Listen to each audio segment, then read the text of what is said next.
तो अगर आप सीएससी के थ्रू एनएसडीएल पोर्टल से पैन कार्ड अप्लाई करते हैं तो आपने कुछ दिनों से देखा होगा उस एनएसडीएल पोर्टल में कोई भी सबमिट का ऑप्शन नहीं आ रहा है और पैन कार्ड अपडेट का कोई भी ऑप्शन यहाँ पर नहीं मिल रहा है। इसका रीज़न ये है कि एनएसडीएल ने सीएससी के लिए एक नया पोर्टल लॉन्च कर दिया है जिसके माध्यम से आप नए पैन कार्ड के लिए आवेदन कर सकते हैं, पैन कार्ड अपडेट कर सकते हैं। तो वो सारी प्रोसेस आप नए पोर्टल में ही कर पाएंगे। तो आज की इस वीडियो में मैं आपको कंप्लीट प्रोसेस बताऊंगा एनएसडीएल के नए पोर्टल से सीएससी के माध्यम से आप एक नए पैन कार्ड के लिए ऑनलाइन आवेदन कैसे कर सकते हैं। तो चलिए फ्रेंड्स अपनी वीडियो को स्टार्ट करते हैं। तो नए एनएसडीएल पोर्टल से पैन कार्ड अप्लाई करने के लिए सबसे पहले आप डिजिटल सेवा पोर्टल में लॉगिन करेंगे और उसके बाद यहाँ पर सर्च करेंगे एनएसडीएल, उसके बाद एनएसडीएल पैन सर्विसेज पर क्लिक करेंगे। अगर अब भी यहाँ पर क्लिक करने के बाद पुराना पोर्टल ही ओपन हो रहा है तो एक बार आप अपने डिजिटल सेवा पोर्टल को रिफ्रेश कर लीजिए। जैसे ही आप डिजिटल सेवा पोर्टल में लॉगिन करेंगे तो यहाँ पर ये आइकन आपको रिफ्रेश का मिलेगा, इस पर आप क्लिक करना। क्लिक करने के बाद आपका पेज एक बार रिफ्रेश होगा। उसके बाद दोबारा से आप एनएसडीएल को सर्च करेंगे तो आप नई वाली वेबसाइट पर रीडायरेक्ट कर दिए जाएंगे। यहाँ पर सबसे पहले आपको डिजिटल सेवा पोर्टल से लॉगिन कर लेना है और उसके बाद यहाँ पर नया पोर्टल कुछ इस तरीके का आपको दिखाई देगा। नया पैन कार्ड आवेदन करने के लिए न्यू एप्लीकेशन पर क्लिक करेंगे। एप्लीकेशन मोड में आपको दो ऑप्शन दिखाई देंगे, स्कैन बेस्ड ई साइन, ई केवाईसी। अगर आप अपने पैन कार्ड में आधार कार्ड के अलावा किसी दूसरे फ़ोटो को अपलोड करना चाहते हैं, साथ ही उसमें साइन आते हैं अपलोड होकर, लेकिन इसमें आपको ई पैन प्राप्त होने में 3 से 4 दिन का समय लग सकता है, तो आप स्कैन डॉक्यूमेंट से जाएंगे। भाई अगर आप पैन कार्ड को थोड़ा जल्दी प्राप्त करना चाहते हैं तो इसमें आप ई केवाईसी से जा सकते हैं, लेकिन इस केस में आपका जो फ़ोटो है वो आधार कार्ड वाला आएगा और इसमें आपको कोई भी साइन अपलोड करने का ऑप्शन नहीं मिलेगा। तो जैसे भी आपको चाहिए वो सिलेक्ट करेंगे। उसके बाद पैन एप्लीकेशन में 49 फॉर्म को सिलेक्ट करेंगे, कैटेगरी इंडिविजुअल सेलेक्ट करेंगे। पैन टाइप में आप फिजिकल और ई पैन दोनों चाहते हैं तो उसे सिलेक्ट करेंगे, ई पैन चाहते हैं तो उसे सिलेक्ट करेंगे। दोनों की फ़ीस अलग अलग रहती है, तो जो भी आपको चाहिए वो सिलेक्ट करेंगे।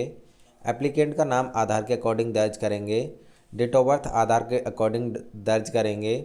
उसके बाद एप्लीकेंट का कोई भी मोबाइल नंबर दर्ज करेंगे और एप्लीकेंट की एक चालू ईमेल आईडी दर्ज करेंगे।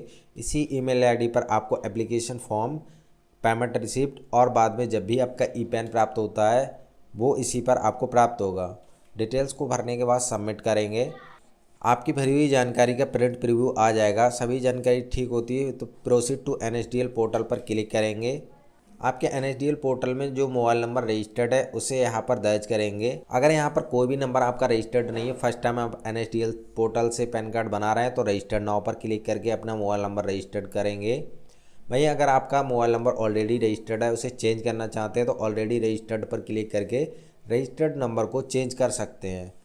नंबर को दर्ज करने के बाद यहाँ सबमिट करेंगे और ओटीपी को वेरीफाई करके यहाँ सबमिट कर देंगे। आपका एप्लीकेशन फॉर्म ओपन होकर आ जाएगा। सबसे पहले यहाँ आधार नंबर दर्ज करेंगे। टाइटल में यहाँ पर श्री, श्रीमती या कुमारी जो भी है वो सिलेक्ट करेंगे।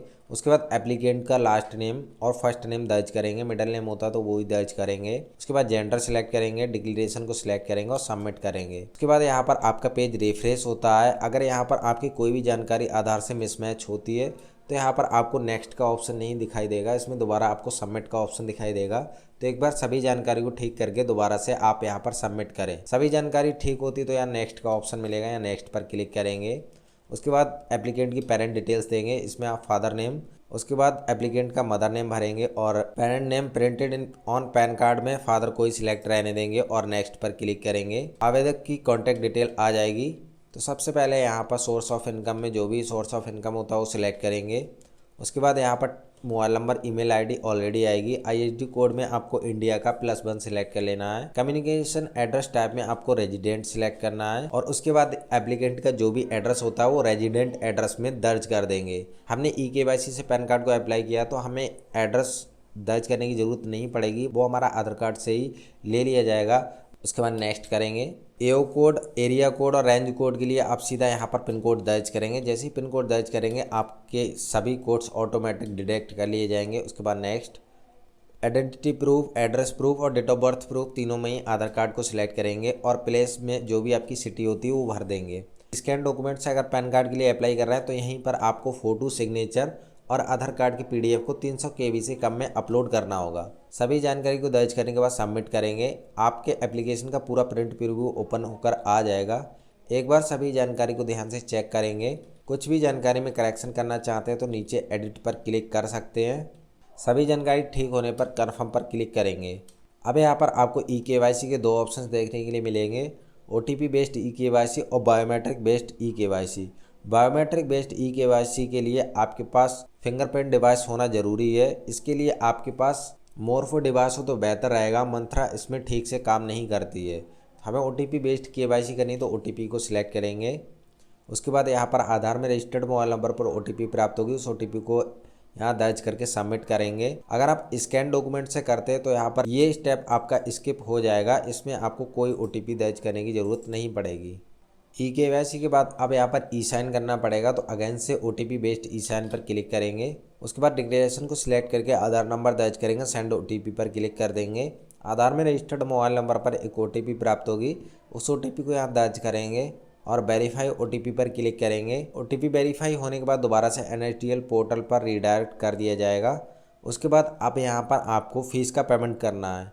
हमने ई-पैन केवल किया है अप्लाई, तो हमें 72 रुपये की फ़ीस का पेमेंट करना है, लेकिन इसमें अभी आपके वॉलेट से थोड़े कम पैसे ही डिडक्ट होंगे। भाई अगर आप ई-पैन और फिजिकल कॉपी दोनों ही करते हैं तो आपको 107 रुपये की फ़ीस का पेमेंट करना होता है।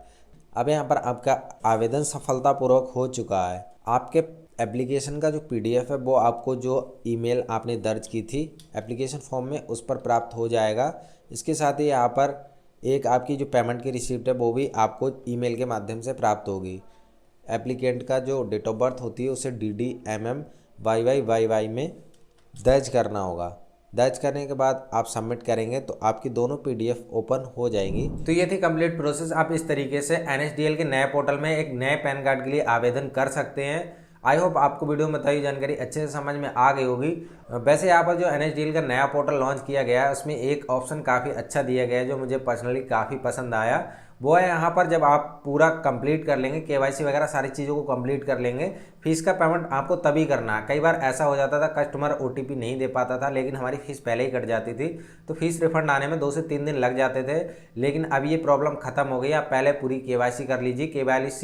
KYC कंप्लीट होने के बाद ही आपको पेमेंट करना है। देन उसके बाद आप जो भी रिसिप्ट होती है वो कस्टमर को डाउनलोड करके और प्रिंट करके दे सकते हैं। बाकी अभी जो नया पोर्टल है इसकी स्पीड बहुत ज़्यादा स्लो है, तो ये आपको प्रॉब्लम आ सकती है। हो सकता है आने वाले टाइम में ये प्रॉब्लम ठीक कर दी जाए और आप प्रॉपरली इस पर काम कर सकेंगे। तो अभी तो इस पोर्टल की स्पीड काफ़ी स्लो है। बाकी इस वीडियो से रिलेटेड अगर आपको कुछ भी समझ में नहीं आया हो या फिर आपको पैन कार्ड से रिलेटेड कोई भी क्वेश्चन होता है तो आप नीचे कमेंट कर सकते हैं, मैं आपके हर एक कमेंट का आंसर कर दूंगा।